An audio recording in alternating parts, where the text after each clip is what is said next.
Merci. Alors, du coup, finalement, ce qui est sur les diapos, ça va un peu vous rappeler ce qu'a dit notre collègue de l'Adréal ce matin. Donc, je vais essayer quand même de vous rajouter quelques petits éléments supplémentaires à l'oral qui ne sont pas dans les diapos pour que ce soit plus intéressant. Parce que c'est vrai que c'est... quand on a un titre de présentation, c'est toujours difficile de s'adapter par rapport aux autres présentations qu'il va y avoir et au public. Donc voilà, donc là l'idée c'est de vous présenter la gestion de l'étiage dans le département du Loiret. Donc d'abord on va commencer par l'origine des prélèvements. C'est ça ?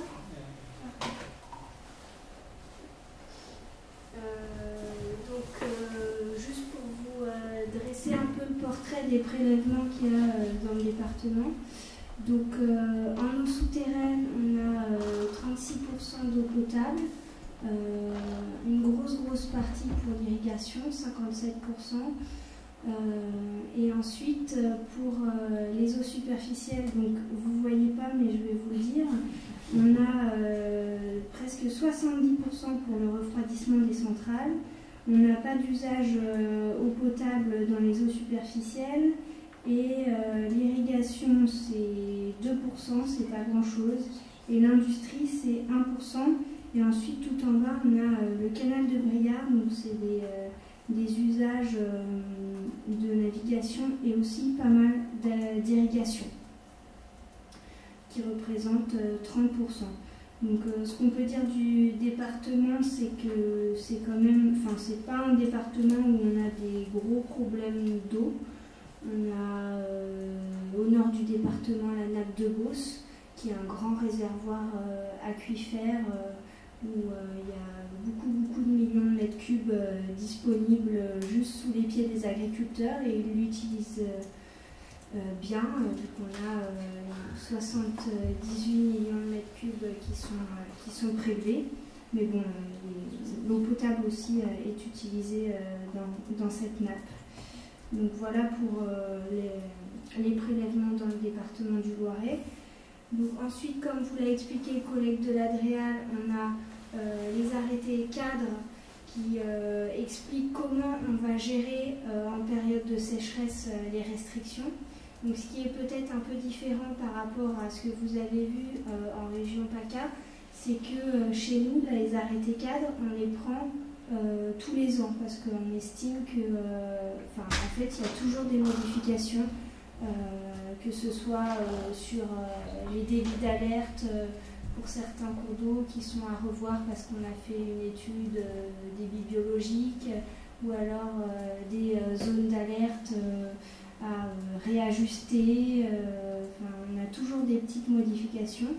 Et du coup, on les prend tous les ans. Donc ça a un avantage, c'est qu'ils sont assez à jour par rapport aux SDAG, etc. Mais ça a un inconvénient, c'est que par exemple, jusqu'à maintenant, les arrêtés cadres, ils étaient valables à partir du moment où ils sont pris, c'est-à-dire au mois de mai, jusqu'au 31 octobre de l'année en cours, sauf qu'en fait, plus ça va, plus les étiages se prolongent. Et donc là, par exemple, on est encore en situation déficitaire dans le département, mais on n'a plus d'arrêté cadre pour prendre les arrêtés de restriction. Donc c'est un peu c'est problématique. Et ça, c'est quelque chose qu'on n'avait pas anticipé jusqu'à finalement cette année-là et l'année d'avant, où on avait aussi un étiage qui s'est très prolongé. Donc là, on n'avait plus des arrêtés de restriction, mais finalement sans base légale, vu que notre arrêté cadre, il était plus valable, quoi. Donc, le fait qu'on fasse des arrêtés cadres annuels, ça fait qu'on va pouvoir changer la durée de validité aussi l'année prochaine. Donc voilà. Donc ça c'est sur la concertation, donc le comité des usages de l'eau. Donc il est réuni au minimum une fois par an, donc en avril, où on parle du bilan de l'étiage de l'année l'année d'avant et on regarde les modifications qu'on veut faire sur l'arrêté cadre pour la saison prochaine. Donc voilà, on recueille les avis, on échange avec les différents partenaires et sur les différents projets. Donc comme vous l'avez compris, le contexte départemental, c'est des enjeux agricoles qui sont très forts, donc, avec des besoins d'irrigation qui permettent de diversifier les assolements, pas mal de cultures de maïs, de betteraves, parce qu'on a pas mal de sucreries, et puis un petit peu de culture maraîchère, mais pas énormément. Donc voilà, le comité des usages de l'eau, il y a les collectivités, donc le conseil départemental, les communes. On essaye d'avoir des représentations des syndicats d'eau potable, des représentations des syndicats de rivière. Donc les usagers, on invite les chambres de l'agriculture, des métiers, du commerce, les syndicats agricoles, les syndicats des irrigants, les délégataires pour l'eau potable, l'assainissement, fédération de pêche, Loiret Nature Environnement. Ensuite, on a les établissements publics, l'AFB, les agences de l'eau, Météo France qui nous aident pas mal pour présenter l'état de la situation météorologique et les prévisions à venir. On a les commissions locales de l'eau des sages sur le département et ensuite les services de l'État. Donc ça, c'est les références réglementaires, donc c'est un petit peu lourd, mais en gros, voilà, on a pas mal de contraintes et une circulaire de 2011 qui explique un peu comment doit fonctionner le système. Ensuite, les SDAGE reprennent les débits seuils pour certaines stations importantes au niveau des bassins. Ensuite, on suit aussi les consignes des préfets coordonnateurs de bassin, donc, que ce soit pour la gestion de la nappe de Beauce ou pour la gestion qui est faite sur la Loire. Donc, au niveau de la Loire, dans le département du Loiret et dans les autres départements, j'imagine que c'est la même chose. On suit les consignes qui sont données par le préfet coordonnateur de bassin et qui ont été discutées, j'imagine, au comité de gestion des barrages. Voilà. Donc nous, le pilotage qu'on a, c'est plus au niveau des autres cours d'eau affluents de la Loire et aussi de la Seine dans le département. Donc les décisions par rapport à la sécheresse, ça se base dans le département sur le suivi des débits des cours d'eau. Donc il y a des débits qui sont suivis avec des stations hydrométriques permanentes qui sont gérées et entretenues par l'ADREAL et l'ADRIE. Donc c'est des données très importantes où on peut suivre finement l'évolution des débits des cours d'eau. Ensuite, malheureusement, ces stations sont jamais assez nombreuses comme partout et donc on fait des jaugeages pendant la période d'étiage, donc où on mesure les débits instantanés. On le fait 1 à 2 fois par mois en fonction de la sévérité de l'étiage. Donc au niveau de la DDT, ça représente 2 jours de terrain pour 2 agents à chaque fois qu'on fait une campagne de mesure. Et l'AFB, c'est sur un cours d'eau, donc c'est une participation un peu plus faible. Donc là, c'est les zones d'alerte pour la gestion de l'étiage dans le département. Donc tout ce qui est nappe de Beauce, c'est cette partie-là. Donc tout ce qui est en jaune, là, c'est la Beauce centrale. En bleu clair, là, c'est le Montarbois. Et en orange, c'est le Fusain. Donc ça, c'est, voilà, c'est, on va dire, la partie pour la nappe de Beauce. Et autour, c'est ce qu'on appelle hors nappe de Beauce. Donc là, on a la partie Gâtinais de l'Est et là, toute la partie affluent de la Loire. Donc à chaque fois que vous avez un petit rond rouge, c'est les stations permanentes. Et quand c'est une étoile, c'est des jaugeages qui sont faits. Sachant que les jaugeages noirs, c'est juste pour avoir un peu plus de connaissances. Et les jaugeages qui sont en rouge, c'est ceux qui sont vraiment utilisés pour déclencher les seuils de restriction des usages de l'eau. Donc voilà pour la carte.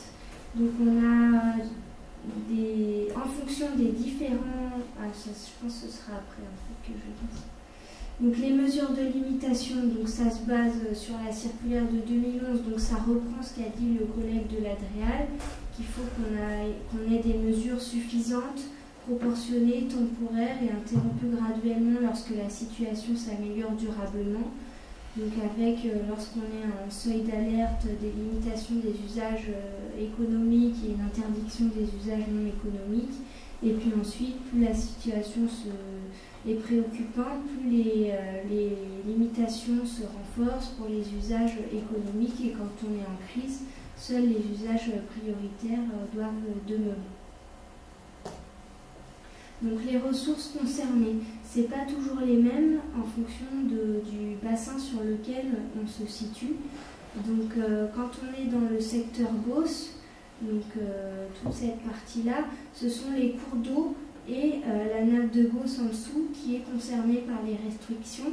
Quand on est hors Beauce, c'est toujours les cours d'eau et aussi les nappes d'eau souterraines quand on est dans le secteur du Gâtinais de l'Est qui est là. Donc ça, c'est lié au fait que on estime que les relations nappe-rivière, par exemple au sud de la Loire, sont trop faibles pour que ça ait un impact suffisant, un impact de réduire les prélèvements en eau souterraine, alors que les cours d'eau sont en déficit dans ce secteur-là. Alors que par exemple en nappe de Beauce, il y a un fort lien. Les cours d'eau sont vraiment les exutoires de la nappe, donc réduire les prélèvements dans les eaux souterraines peut avoir un impact important sur le débit des cours d'eau. Cette façon de procéder par rapport aux ressources concernées engendre une complexité dans la compréhension des arrêtés par le grand public. Parce que du coup, en fonction du secteur où on est, ce n'est pas les mêmes ressources qui sont concernées. Et comme l'a expliqué le collègue de l'Adréal, les gens ne sont pas toujours au courant d'où provient l'eau qu'il y a au robinet. Donc c'est compliqué de leur dire vous êtes en restriction, mais si votre eau potable, elle provient pas de... si elle provient de la nappe, donc ce qui est le cas dans le Loiret, vous n'êtes pas concerné par les restrictions parce que dans votre secteur, je sais pas moi, du Cosson, c'est juste les prélèvements au cours d'eau qui sont concernés finalement. Alors que quand on est dans d'autres secteurs de la nappe de Beauce, là c'est tous les usages, et même ceux qui viennent de l'eau potable qui est alimentée par l'eau souterraine. Donc ça, des fois, c'est difficile à expliquer pour aux particuliers, et même pour nous, c'est compliqué. Mais c'est lié au fait que la circulaire de 2011 nous demande de rester sur une logique de milieu, de cohérence par rapport à l'état des milieux. Donc on a des mesures, comme vous l'avez vu tout à l'heure, sur l'irrigation agricole, sur ce qui est un peu différent sur l'irrigation agricole, c'est que par exemple pour les eaux souterraines, quand on est en crise, l'arrêt des pompages c'est pendant 48 heures. Donc c'est pas beaucoup, ça correspond pas finalement à... à l'arrêt des prélèvements et juste pour les usages de sécurité civile, etc. Donc ça, c'est lié au fait que dans le secteur de la nappe de Beauce qui est ici, on a une gestion volumétrique annuelle qui fait que, en gros, donc les irrigants ont des quotas plafonnés à l'année, et ces quotas dépendent du niveau de la nappe en sortie d'hiver. C'est-à-dire que au mois de mars, on regarde le niveau de la nappe, et il y a une modélisation qui est faite sur les niveaux à venir, et en fonction de ces niveaux-là, les irrigants, ils ont droit qu'à un certain pourcentage du volume qu'ils peuvent prélever maximum tous les ans. Donc ils estiment que par cette gestion volumétrique qui prend en compte le niveau de la nappe au début de campagne, ça doit être suffisant, et que du coup, en période de gestion des étiages, eux, ils ont déjà fait leurs efforts parce que leur volume a déjà été réduit d'autant en entrée de période d'irrigation. Donc c'est ça qui fait qu'on a ces négociations qui ont abouti à ce genre de limitation assez édulcorée par rapport aux restrictions de l'irrigation en période d'étiage. Donc voilà, ensuite on a les golfs, les potagers, les pelouses. Ensuite on a tous les mesures qui peuvent avoir un impact sur la qualité de l'eau, parce que du coup quand il n'y a pas beaucoup d'eau, il ne faut pas trop prélever, mais il ne faut aussi pas trop polluer, parce qu'on peut moins diluer les pollutions qu'on pourrait faire. Donc attention aux vidanges de plans d'eau, attention au rejet des stations, des industries, attention aux travaux en cours d'eau. Voilà, tout ce genre d'activités peuvent avoir un impact sur la qualité de l'eau et doivent être surveillées en période de restriction. Donc ça, c'est une partie sur les contrôles et sanctions. Donc les contrôles sont faits principalement par la DDT et beaucoup par l'AFB. Donc c'est sur le fonctionnement ou non des installations de prélèvement. Donc les forages, les remplissages des étangs, vérification du débit réservé, etc. pendant les périodes de restriction des usages de l'eau. Et aussi fonctionnement, est-ce qu'il y a de l'irrigation pendant les périodes où il ne devrait pas y en avoir? Parce que du coup, le fait d'avoir des interdictions, là c'est les 24 heures, ils sont fixes, c'est passé le dimanche 8h au lundi 8h. Donc c'est facile à contrôler, c'est-à-dire qu'à ce moment-là, personne ne doit avoir d'enrouleur allumé, etc. Donc les sanctions potentielles, ce sont des contraventions de 5e classe, et pour le non-respect du débit réservé, c'est beaucoup plus important. Donc sur la communication, donc ça c'est la communication, on va dire donc réglementaire, donc c'est pas, on n'est pas au top là-dessus. Donc ça, la préfecture, donc il y a les arrêtés sont sur le site de la préfecture du Loiret. Donc vous voyez le lien, autant de slash dans le lien, c'est autant de clics que vous devez faire au bon endroit pour trouver l'arrêté. Donc autant vous dire que c'est pas simple. On a des communiqués de presse qu'on donne à la préfecture. Donc on essaye de faire le mieux qu'on peut, mais c'est pas toujours simple de bien expliquer. Ensuite, on a le site internet national ProPluvia. Donc ça, c'est pas mal fait pour le coup. Ça répertorie tous les arrêtés qui sont en cours avec la carte de la France. Donc on peut cliquer facilement. On voit directement les secteurs qui sont en restriction. C'est pas mal. Ensuite, nous, on envoie directement les arrêtés aux mairies et ils doivent nous envoyer les certificats d'affichage, etc. Sachant qu'on est conscient que c'est pas parce qu'il y aura l'arrêté sur le tableau en liège de la mairie que tout le monde va être au courant. Donc voilà. Mais bon, c'est le minimum, mais je pense que là-dessus, il y a aussi des progrès à faire. On voit pas mal de communes qui utilisent les panneaux à messages variables ou les bulletins communaux. Bon, même si la fréquence de parution n'est pas toujours à l'échelle de celle des arrêtés de restriction, il y a une diffusion qui est beaucoup plus large. Et donc en 2018, bulletin électronique mensuel, donc ça c'était à destination du comité des usages de l'eau, c'est-à-dire que nous on ne le réunit pas à chaque fois qu'on veut prendre un arrêté, mais on a essayé de le faire en 2017.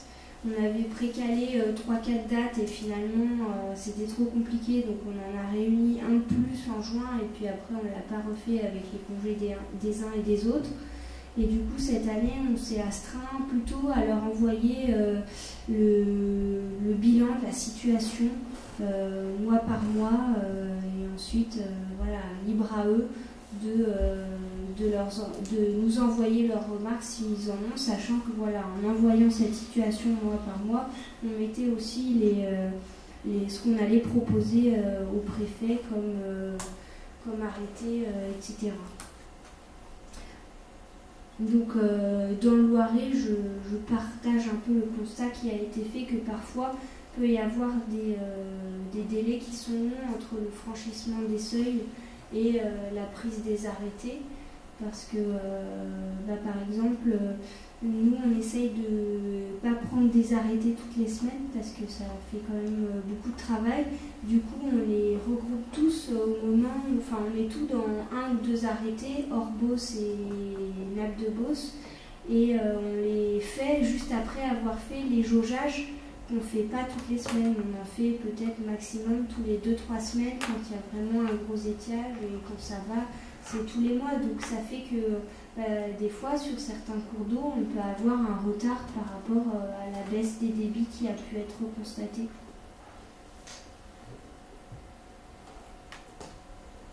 Donc voilà, je ne sais pas si vous avez des questions, si c'était clair. Oui.